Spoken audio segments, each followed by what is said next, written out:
Hello Wonderland, Kelly here, coming at you this morning from the Petersburg National Battlefield Park in Petersburg, Virginia. Petersburg is actually, it's about 25 miles south of Richmond, so it's kind of the nearest city other than Richmond to home, and yet I've spent very little time here. So I'm hoping to remedy that a little bit. And one thing that I really wanted to check out in this area, of course, is the Battlefield Park, because it's a combination of things I love, right? It's nature, it's a pretty woodsy area for the most part, but it's also laden with history, particularly from almost exactly 160 years ago at this point. 1864 was the big battle, siege actually, that took place here, and we'll talk more about that as we go. But for now, just getting started. See how the day goes.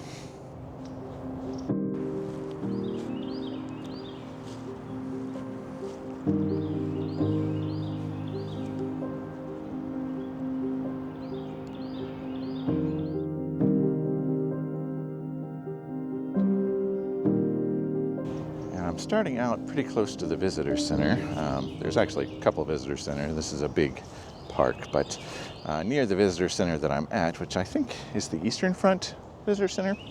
Anyway, at the time of the siege, it was farmland, the Jordan family, and this is their little family cemetery, still here after all these years. Could be a shot or two here.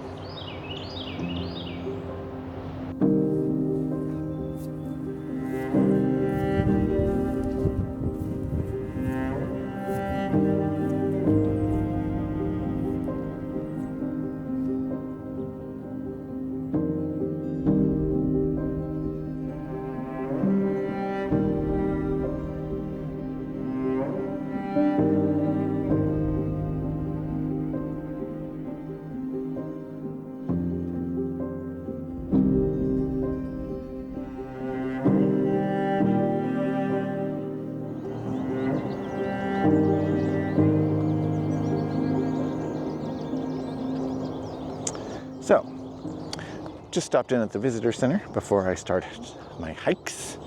They have a nice film, about a 20-minute film talking about the battle, so good stuff. Always good to get your bearings. So, speaking of getting our bearings, I'll give you the lay of the land, historically speaking. So, there was the Overland Campaign in the spring and summer of 1864, where Union General Ulysses S. Grant was basically pursuing Confederate General Robert E. Lee's forces south towards Richmond. They clashed a few times on the way. I've been to some of those battlefields, but it kind of ended with a stalemate. And Grant realized he couldn't attack Richmond directly or from the north. So he decided instead he would come to Petersburg, 25 miles south of Richmond, and attack there instead, because Petersburg was basically a hub for railroads and roads and a manufacturing center, and he knew if he could disrupt those supply lines and take Petersburg, then Richmond would be his as well. So that was the plan. June of 1864, Grant attacked the Confederate defensive line, which was called the Dimmock Line, which was around the south and west of Petersburg. And this was actually the first place that he attacked, Battery 5 of the Confederate lines. And if you go to Civil War parks, you'll find lots of cannons around, which is pretty neat, I think. I've been to a few. I grew up in Florida, as you probably know, and that really was not a hotbed for Civil War activity. But anywhere else in the South, from Georgia up to Virginia, and then even up to like Pennsylvania, where Gettysburg is, lots of Civil War battlefields scattered around. But this is one of the bigger ones, because back to the story.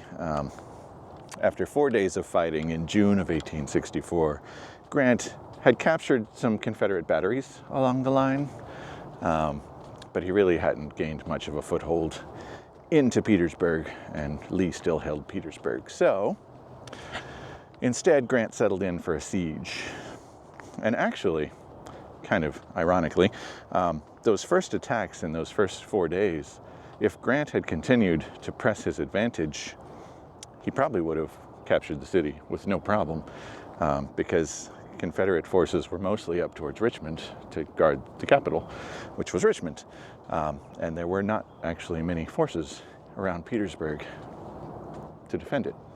But they didn't know that. And so the Union forces realized they weren't getting too far, so they stopped the attack. But if they hadn't, if they had kept going, they would have found that really that defense that they were running into was all there was, and they could take the city after that.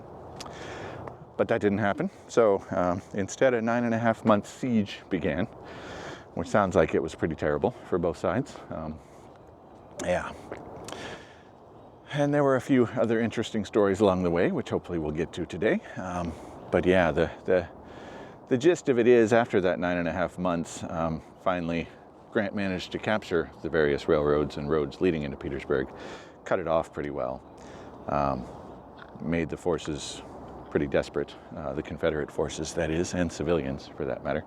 And so basically, Lee decided in April of 1865, after that 9.5-month siege, that he would leave the city of Petersburg, tell President Jefferson Davis in Richmond to get out of that city, and Lee headed basically west, which was the only way he could go.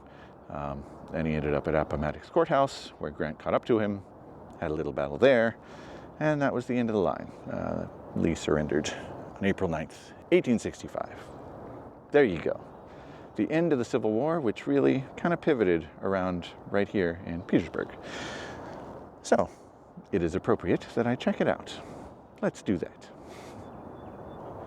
If I look around Battery 5 here, these mounds that you see, those are the earthworks, and that was mainly what Confederate and Union forts were back then. It wasn't really time to build an actual fort, so they would dig earthworks and fortify them with cannons like this. And that kind of passed for a fort or a battery. This was a battery of the Dimmock Line, like I said. But interesting that 160 years later, there are still plenty of earthworks around. These, of course, have been preserved, but even non-park places where earthworks were built, you can still find remnants, which I think is kind of neat.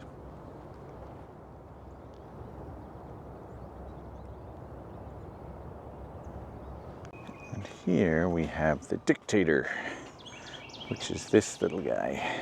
Well, little big guy. A mortar fired 220-pound shells, a distance of 2.5 miles. And they used it here at this spot for about 3 months, the first 3 months of the siege, to attack batteries across the river, a couple miles away. Apparently it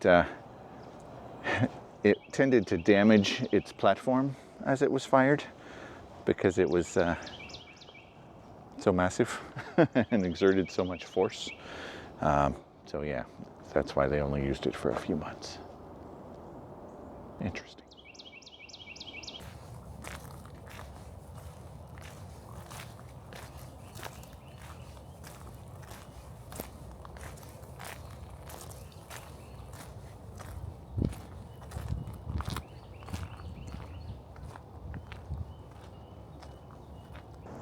Traces in the landscape here.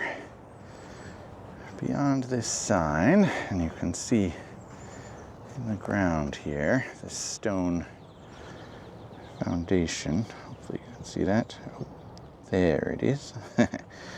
Runs all along here. This was the foundation of the Jordan families. We visited their cemetery earlier. This was the foundation of their home. Centerpiece of their plantation. Another sign tells us that over there, beyond that sign, were the slave quarters. And in 1862, when they started building the earthworks to fortify Petersburg. That's Battery 5 over there through the trees you can see. The earthworks went right across that field, which was the Jordan's property. So they basically left. And of course, during the siege, their house was destroyed. But they did come back and they rebuilt, apparently.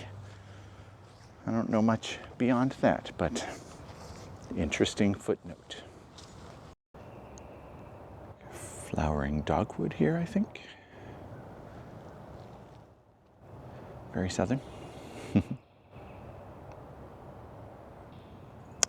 Here we have Battery 8 of the Confederate defenses, also captured on that first day of fighting, June 15th, 1864.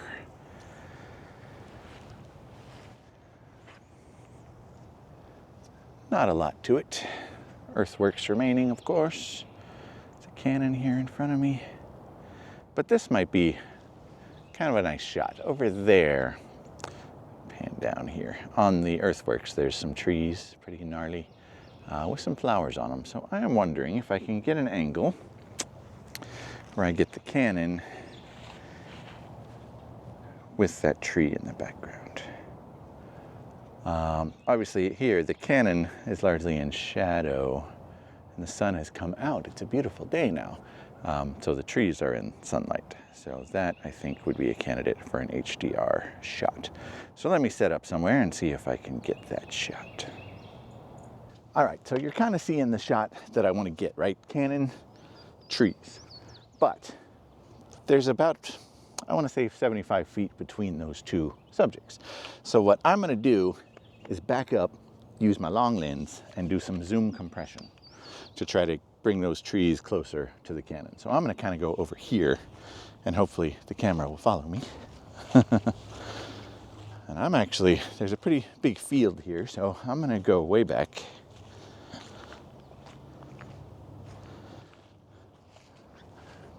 There's a bit of a rise between me and the cannon, so I want to try to minimize that. But I want the trees, I want the gun, that. I think that's pretty good. So if I am here, like I said, it's an HDR situation, so I'm going to actually meter kind of on the background towards the sky. I'm going to go to F10 here. I'm at ISO 400, so I'm getting 6/40th shutter speed, but I want to focus on the cannon and then shoot. And I think it's not great. That rise is kind of throwing me off a little bit. So I would love to get the whole cannon. And those are the only flowering trees around. But actually, there's a little flowering dogwood that I just looked at here. That might make an interesting shot. Let's see about that. If I focus on the dogwood, zoom out to 100, that's not terrible. And I'll do a landscape as well. Zoom in a little there.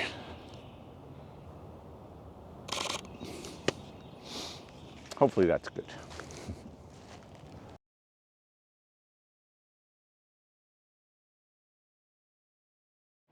That is all pollen down there, and I'm seeing it drifting around as well. Luckily it's pine pollen, which I'm not allergic to really, but a lot of it.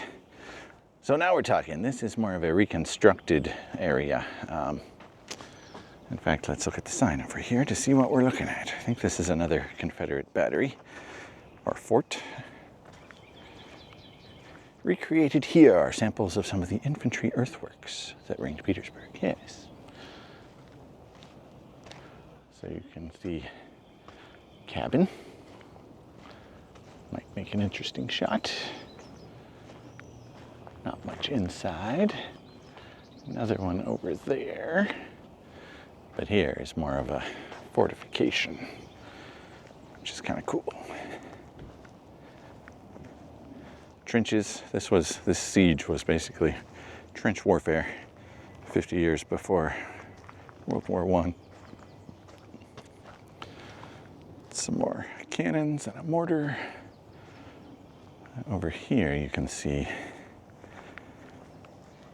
goes underground. Possibly powder magazine.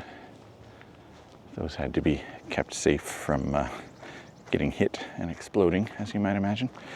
So that might have actually gone down under, but hard to say. All right, yes, sandbags. Look around here, see what shots we can come up with.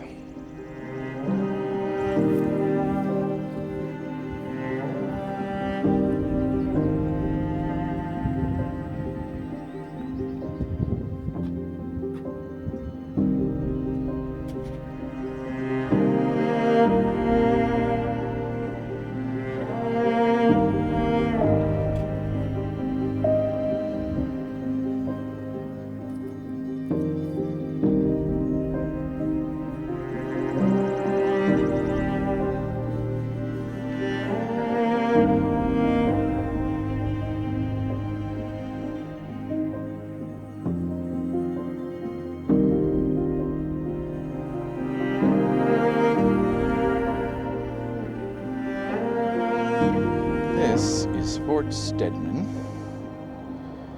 which was the site of the only counteroffensive that General Lee attempted towards the end of the siege. He knew his troops were being whittled down.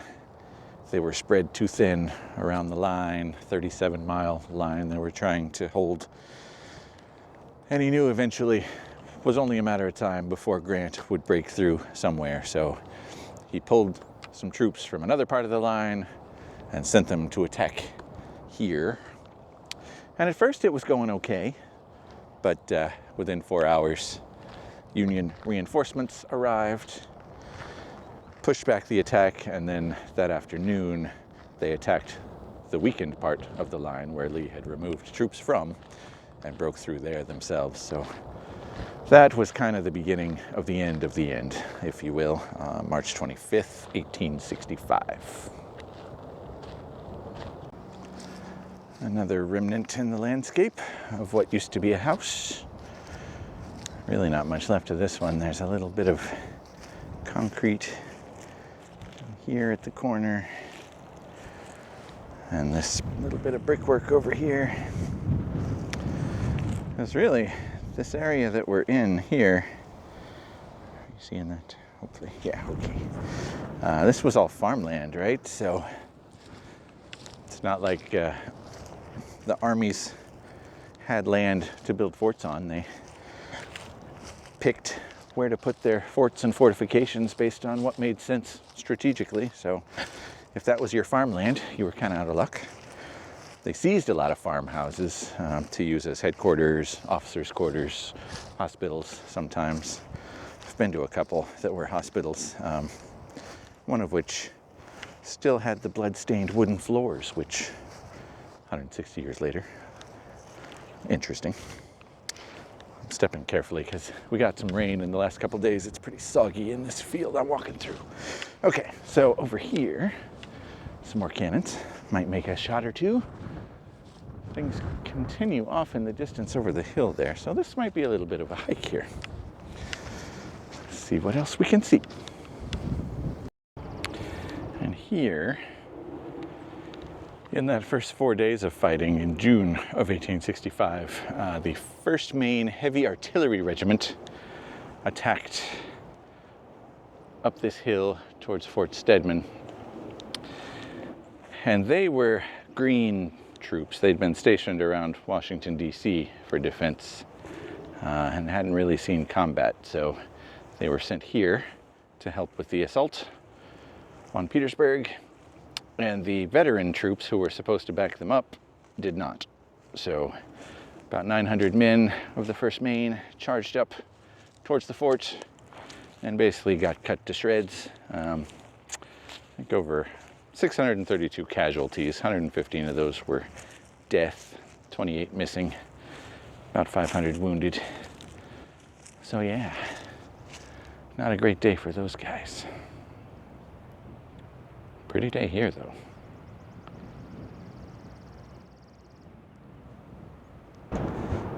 Here, I am not sure exactly what I'm looking at. Clearly the remnants of a home. Fireplace there. Actually, a fireplace down there as well. Kind of in the basement. Interesting. I don't know that there's a sign for this. I know there's something called the Taylor House, and I think this might be it. But I'm not sure. It's neat though. So yes, according to Google Maps, those ruins are the kitchen of the Taylor House. So this must have been the Taylor farm that I'm currently traversing. But there's no sign there for it, or up here even, so I don't know. I'll look to see if I can find any more info about that. Neat spot. Pretty day. I think I'm getting towards the end of the tour road, which is good because I'm getting hungry. I need lunch. But at least one more stop to go. I have not yet visited the crater. That's ominous, right? Just wait.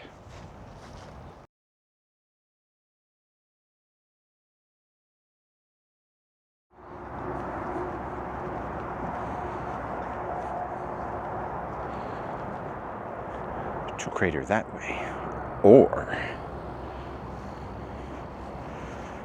to crater via tunnel. You know, that appeals. Let's check it out. So probably the most famous or infamous part or piece of the story of the Battle of Petersburg is the crater. And what happened was, so middle of June 1864, Grant attacks. Doesn't go real well, right? 4 days later, they start digging in for a siege. And Grant really, obviously, sieges are no fun. Nobody wants to do that. So he's looking for a way to end the battle quickly.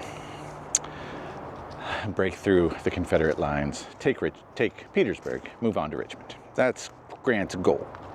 Now he happens to have troops from Pennsylvania, which is coal mining country. One of those Pennsylvania commanders, and the thing to understand here is that as Grant built his entrenchments, in a lot of places they were pretty close to the Confederate line, like a couple hundred yards. So one of the Pennsylvania commanders comes up with an idea, and he says, hey, at this part of the line, we're only 500 feet from a pretty big Confederate fortification. Ellicott's Salient, I believe it was. I'll have to look that up. But anyway, he says, we can build a tunnel underneath that fortification, pack it with gunpowder, and blow it off the face of the earth. And that's exactly what they did.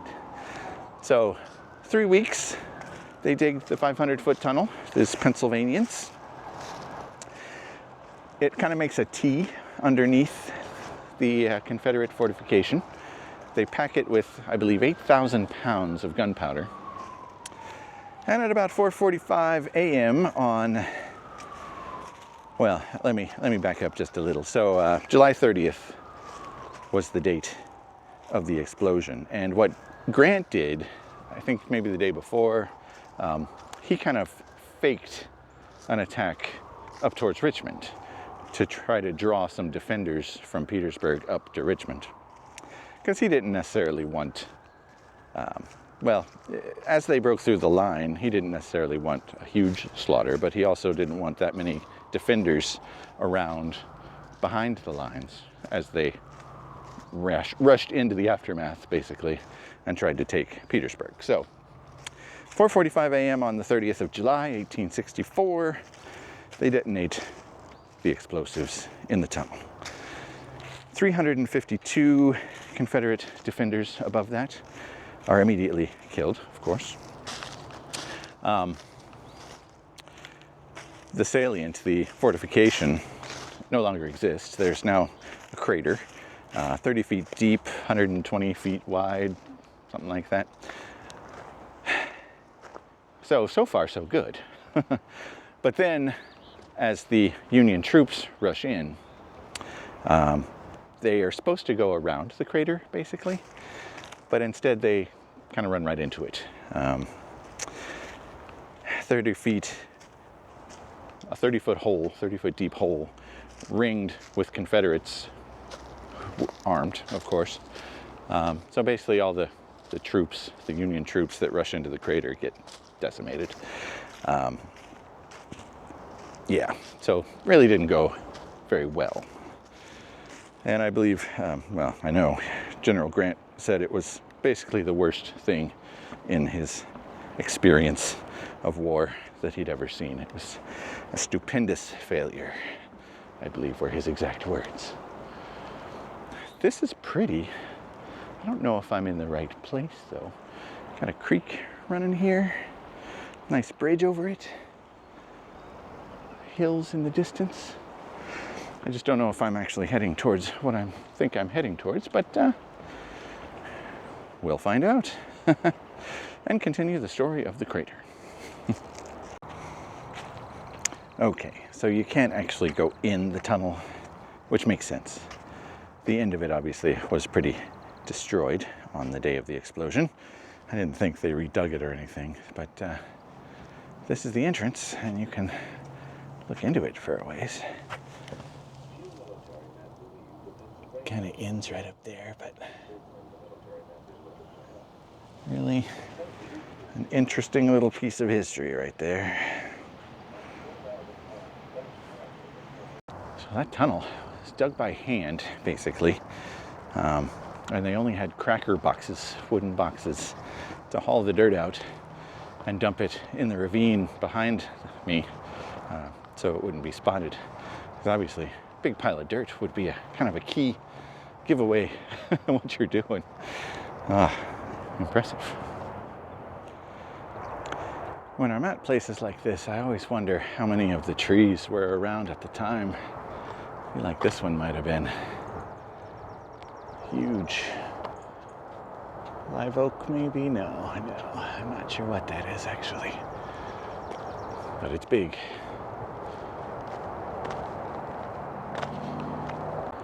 And this is what's left of the crater. You can kind of see here, there's two pits. Hopefully you can see that on here, but that would be two each side of the tunnel. When it made a T under the Confederates here, each side had two magazines or rooms where they packed full of gunpowder. So that's the two on this side, and then as we go around, I think we'll see the two on the other side, but yeah.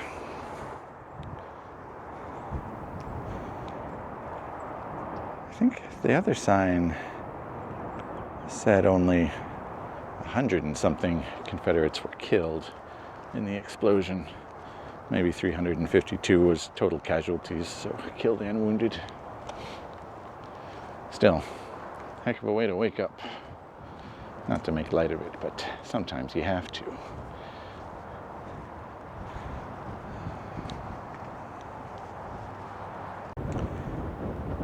Here we have a monument to the forces of General Mahone, I think General, the Confederate commander who basically led the charge, took advantage of the Union forces' disarray and led a charge to recapture the crater and the surrounding area. So,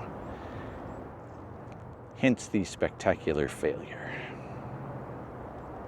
I'm kind of surprised I'd never made it out here before. I knew the crater was here, and the battlefield park, of course. It's not that far away. 35 minutes or so from home. Just never made it here. The things you find close to home. Pretty amazing. I was hoping to do some birding while I was out here, and I've heard and seen a whole bunch, but I've been kind of focused on that other stuff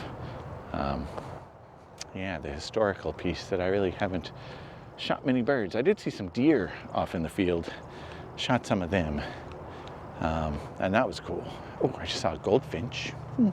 Kind of interesting. All right, so car's over there. I'll get a few more shots here at the crater area, and then I'm going to lunch, so I'm hungry. So I think I will sign off here. I don't think I'm gonna see anything else before I head home, so hope you enjoyed this little excursion. I love a good history and sight episode, which I haven't done lately. So yeah, let me know what you think. Like, subscribe, all that good YouTube stuff. And of course, be good to yourself. Take care of each other. Don't forget to be awesome. Get out and wander. Later.